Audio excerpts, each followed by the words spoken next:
Hey guys, welcome to the video. Salt here. Today I'll be going over the Kitgun the Tombfinger, and specifically its secondary configuration. And on Thursday I'll do the Tombfinger again in its primary configuration. Before we go over the weapon though, let's go over our first and top commenter board. We have the first commenter of the last video, which was the same as the top commenter. It's Thurvoken6571. And we have our recent supporter board here of Nice Bear, Colonel 06, and Alfofo. Thank you so much for your support. So firstly, let's talk about what pieces you'll use to make the Tombfinger secondary. We'll be picking the parts that most increase our crit and damage output. And so the Haymaker grip and the Splat loader are going to be the parts we're going to use to make the Tombfinger. These parts and the Tombfinger itself can be purchased from Zud in Fortuna for Solaris United rep. Unique and interesting things about the Tombfinger is that it has innate radiation on it already. Its shots also produce forced impact procs on hit, and because it's a kit gun, you'll also gain access to a second slot on your arcanes for kit gun specific arcanes. Another unique thing is that Galvanized Shot works multiplicatively on this weapon's direct hits. Okay, let's go over the mods. Galvanized Diffusion for multi-shot, Galvanized Crosshairs for critical chance, Galvanized Shot for status chance and damage. Hemorrhage gives us a chance to apply slash procs on impact procs, and this combo is great for a few reasons. The first is this weapon's forced impact procs, and the second is adding another unique proc for the multiplicative increase from Galvanized Shot with slash. Creeping Bullseye for critical chance, Prime Target Cracker for critical damage, and in the next two slots here, we're going to be using the 60/60 Cold and the 60/60 Toxic mods to make Viral. But also consider that if you are already producing Viral externally with maybe a pet or a subsume, then you should go Blast here instead. So that would be the 60/60 Cold and the 60/60 Heat in that case. In the Exiles slot, there's not really any great options here. One of our arcanes already helps us with recoil, so Steady Hands or Prime Steady Hands is not really needed here. So that leaves Spry Sights as the option here to let us move around slightly faster when we're aimed in, but this is nowhere near necessary, so you can actually choose to leave this empty if you really just want to save capacity. In the Kitgun specific arcane, we're going to be using Pax Seeker. This is on a headshot kill, 4 projectiles burst from the target and seek the heads of nearby enemies. And this actually does quite a bit of damage. And in the normal arcane slot, we're going to be using Secondary Deadhead for 360% flat damage, increased headshot multiplier, and less recoil. This is how you build out the secondary Kitgun the Tombfinger. I hope you guys liked it, and if you did, consider leaving a like or subscribing to the channel for future content. Again, keep an eye out on Thursday for the primary version of the Tombfinger. So now I'll have a short 5-minute gameplay portion showcasing the weapon, and when that's done, we'll give it our final score and ranking. So I'll see you guys again after the gameplay. All right, so we're going to start this 5-minute gameplay portion here to showcase the Tombfinger, how it does. This is a fun little weapon. First, let's get our conditionals up first. We got to get a few headshots here, and we should be slaying.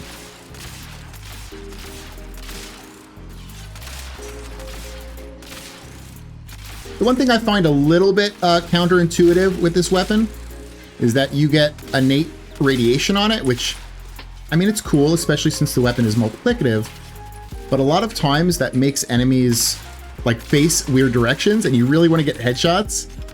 So sometimes it's hard to get your headshots because like they're attacking enemies like in front of you, so they're turned around backwards. But that's just a little minor gripe. It's not that bad really.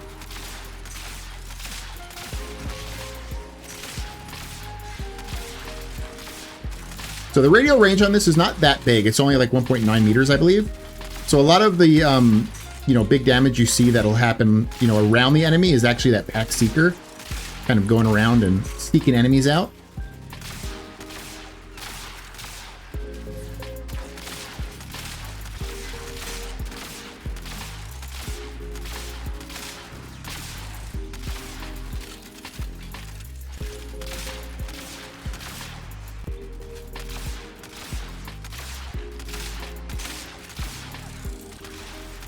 Rivens, I would probably say crit chance, crit damage, and multi-shot probably. I think your basic God Roll Riven would be good on this weapon. Other stats that would be decent would be fire rate wouldn't be too bad, especially since we don't really get to use fire rate on this weapon.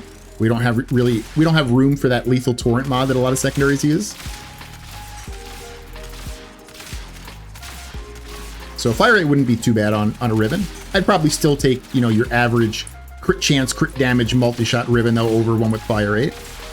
But I wouldn't be too salty if I got fire rate on it. Flat damage could be cool on a Riven too, because if it's enough flat damage, you could even consider changing Arcane Deadhead or Primary Deadhead into something else. It would have to be enough flat damage. It couldn't be like a small amount. I think the Riven dispo on here is 2, so it's not the best dispo, but it's also not horrible. So I don't know how much flat damage you could get with a 2 dispo. If it would be enough to justify replacing Deadhead.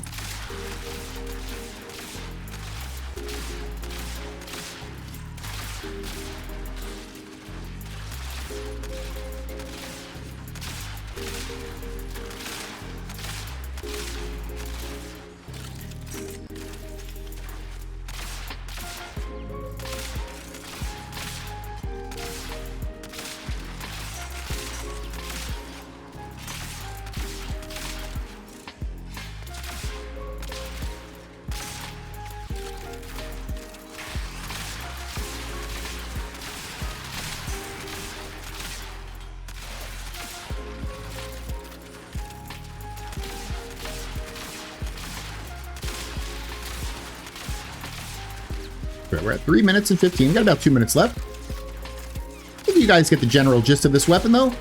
It's very, very heavy into trying to get headshots. You still want to produce statuses, though, so you don't want to go acuity on this weapon, because you know you would think, well, I'm going for headshots. Why not go acuity? Well, it's because it's multiplicative gun CO. That's why you don't want to go acuity.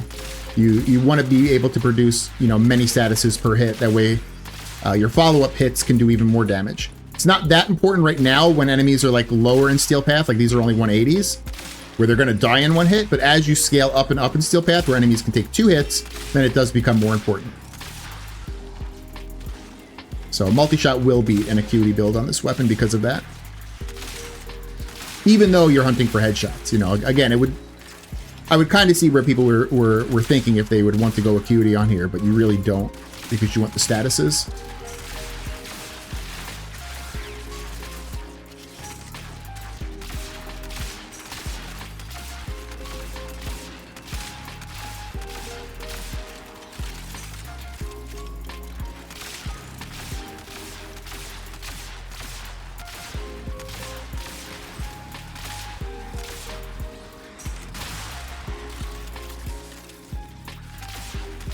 About 15 seconds, then we're going to have Thraxes come out.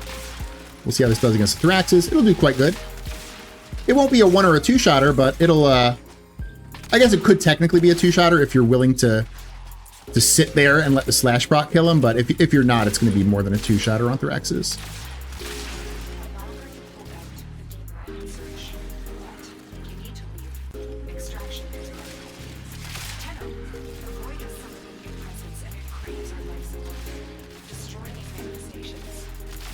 Would also help if I got some more headshots on that guy instead of missing like all my hits.